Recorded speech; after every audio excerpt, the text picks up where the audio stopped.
এসময়ৰ আপোনাৰ প্ৰিয় নেতা মৌলানা বদৰুদ্দিন আজমল আজিৰ তাৰিখত কেনে আছে ধুবুৰীত পৰাস্ত হোৱাৰ পিছত মৌলানা বদৰুদ্দিন আজমলক আপুনি শেষবাৰৰ বাবে কি তাৰিখে দেখিছিল 7 জুনত আপুনি মৌলানা বদৰুদ্দিন আজমলক শেষবাৰৰ বাবে দেখা পাইছিল এটা বিশেষ ভিডিঅ'ৰ জৰিয়তে তাৰ পিছত আজিৰ তাৰিখত মৌলানা বদৰুদ্দিন আজমল কেনে আছে হেয়া আপোনাৰ জানিবলৈ মন যায় নে নাযায় পবিত্ৰ ঈদুল আজহাৰ প্ৰাক্ষণত আপোনাৰ প্ৰিয় এসময়ৰ প্ৰিয় নেতাগৰাকী ধুবুৰী সমষ্টিৰ ৰাইজৰ এসময়ৰ প্ৰিয় নেতাগৰাকী আজিৰ তাৰিখত কেনেকুৱা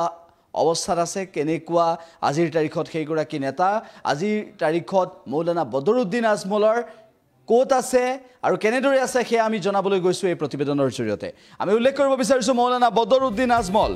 ইতিমধ্যে মৌলানা বদৰুদ্দিন আজমল ধুবুৰী লোকসভা সমষ্টিত পৰাস্ত হোৱাৰ পিছত ৰকিবুল হুছেইনৰ হাতত 10,12,000 অধিক ভোটত পৰাস্ত হোৱাৰ পিছত মৌলানা বদৰুদ্দিন আজমল এতিয়া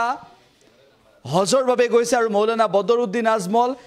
হজলৈ যোৱাৰ প্ৰাক্ষণত মন্তব্য কৰিছিল যে আমাৰ ভুল হৈ গৈছিল কৰবাত ভুল ৰৈ গৈছিল সেই সন্দৰ্ভত মৌলানা বদৰুদ্দিন আজমলে মন্তব্য কৰিছিল গম পাইছিল যে ধুবুৰীৰ জনতাই কিয় বেয়া পালে ধুবুৰীৰ জনতাই কিয় ভোট নিদিলে ধুবুৰীৰ জনতাই 10,12,000 অধিক ভোটত দেশৰ ভিতৰতে নজিৰ সৃষ্টি কৰি ধুবুৰী জনতাই ৰকিবুল হুছেইনক জয়ী কৰালে আজমলক পৰাস্ত কৰালে তাৰ পিছত মৌলানা বদৰুদ্দিন আজমল হতাশ হৈছিল ভাগি পৰিছিল আৰু হজলৈ যোৱাৰ প্ৰাক্ষণত হজৰ পৰা উভতি আহি কি কৰিব সেই সন্দৰ্ভত মৌলানা বদৰুদ্দিন আজমলে ভিডিঅ'ৰ জৰিয়তে অৱগত কৰিছিল কেৱল কিমানেই নহয় মৌলানা বদৰুদ্দিন আজমল আজিৰ তাৰিখত কেনেকুৱা আছে মৌলানা বদৰুদ্দিন আজমলে কি ক'ব বিচাৰিছে হেও আমি আপোনালোকক জনাবলৈ চেষ্টা কৰিছো আৰু পবিত্ৰ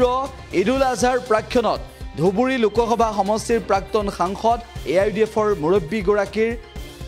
কোট আছে আৰু কেনেদৰে আছে সকলোৰে জানিবলৈ মন যায় শেষত কি কৈছিল মৌলানা বদৰুদ্দিন আজমলে আমি শুনাই ল'ব বিচাৰিছো रहमतुल्लाहि बरकातुहू मैं मौलाना बदरुद्दीन आजमल आमार এই ইলেকশনত আমাৰ যিসকলে নগাঁও ধুবুৰী কৰিমগঞ্জত আমাৰ ইউডিএফক ভোট দিছে যিসকলে দিয়া নাই মই সবৰ আন্তৰিক ধন্যবাদ জ্ঞাপন কৰি আছো জৰুৰ আমাৰ ত্ৰুটি আছিল আমি আপোনালোকৰ যিমান সেৱা কৰিব লাগে এইটো কৰিব পাৰা নাই এইটো কাৰণে আপোনালোকে আমাক যে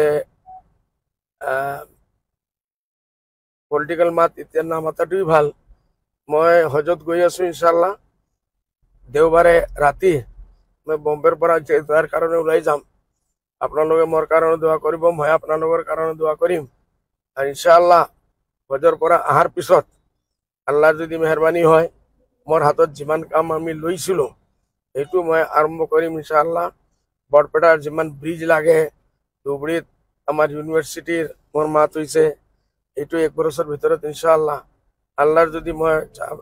মৰ্জি হয় তে মই এইটো আনাৰ চেষ্টা কৰিম আৰ আমাৰ এটা ধুবুৰীত আহাম হস্পিটেলৰ ব্ৰাঞ্চ এটা আমি কমসে কম 100 হে মৌলানা বদৰুদ্দিন আজমল হজলৈ যোৱাৰ সময়ত মৌলানা বদৰুদ্দিন আজমলে কি কৈছিল আজিৰ তাৰিখত হজৰ বাবে যোৱা মৌলানা বদৰুদ্দিন আজমল যেটো সময়ত সৌদি আৰবৰ পবিত্ৰ হজত আছে সেই মুহূৰ্তত ঈদুল আজহাৰ প্ৰাক্ষণত মৌলানা বদৰুদ্দিন আজমললৈ ধুবুৰীৰ বহু লোকৰ মনত পৰিছে কিয়নো এসময়ৰ প্ৰিয় নেতা আছিল এসময়ত ধুবুৰীবাসীয়ে মৰম কৰিছিল ধুবুৰীৰ জনতাই মৰম দিছিল কিন্তু এইবাৰ লোকসভা নিৰ্বাচনত ধুবুৰীৰ জনতাই 2024ৰ লোকসভা নিৰ্বাচনত ধুবুৰীৰ জনতাই বুজাই দিলে যে মৰম কৰিলে মৰম বুজি পাব লাগে সেই কথা মৌলানা বদৰুদ্দিন আজমলক ৰাজনীতিৰ ভাষাৰে বুজাই দিলে মৌলানা বদৰুদ্দিন আজমলক এইটো বুজাই দিলে যে ধৰ্মীয় সংখ্যালঘুৰ ৰাইজৰ নামত ৰাজনীতি কৰাটো বেয়া কথা আৰু বিজেপিৰ সৈতে যদি মিত্ৰতা কৰিছে তেনেহলে তাৰ পৰা আতৰি আহিব লাগে মৌলানা বদৰুদ্দিন আজমললৈ মৌলানা বদৰুদ্দিন আজমল সাহাবলৈ হেয়া যেন আহ্বান জনালে ভোট নিদি ধুবুৰীবাসীয়ে হেয়া প্ৰমাণ হৈ পৰিল আজিৰ তাৰিখত আপোনাৰ প্ৰিয় নেতাগৰাকী হজত আছে হেয়া আমি আপোনালোকক জনাইছো আৰু হজৰ পৰা উভতি হোৱাৰ পিছত মৌলানা বদৰুদ্দিন আজমলে অসমত কেনেদৰে ৰাজনীতি কৰে হেয়াও হ'ব গুৰুত্বপূৰ্ণ ইতিমধ্যে মৌলানা বদৰুদ্দিন আজমলক লৈ বিভিন্নজনে বিভিন্ন মন্তব্য কৰিছে কিন্তু তাৰ মাজতে মৌলানা বদৰুদ্দিন আজমলৰ যি ৰাজনৈতিক ভৱিষ্যত সেই ৰাজনৈতিক ভৱিষ্যত কেনেকুৱা হ'ব আৰু ৰাজনৈতিক ভৱিষ্যতক লৈ ইতিমধ্যে বিভিন্নজনে মন্তব্য কৰিছে আৰু লগতে আমি উল্লেখ কৰিব বিচাৰিছোঁ যে বৰ্তমান সময়ত AIDFৰ অসমত যি ৰাজনৈতিক ভৱিষ্যত সেই ভৱিষ্যত কিমান দূৰ সুৰক্ষিত আৰু মৌলানা বদৰুদ্দিন আজমলৰ জনপ্ৰিয়তা এতিয়া কিমান আছে সেয়াও সকলোৱে দেখিছে এসময়ত কিংমেকাৰৰ ভূমিকা পালন কৰা মৌলানা বদৰুদ্দিন আজমল আজি যেন একেবাৰে নিষ্প্ৰভ হৈ পৰিছে